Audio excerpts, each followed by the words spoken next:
ছাড়া আল্লাহর সামনে দাঁড়িয়ে সুপারিশ করে। কার সাহস এত সুপারিশ করে?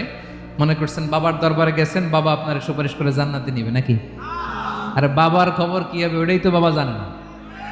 কথা বলেন।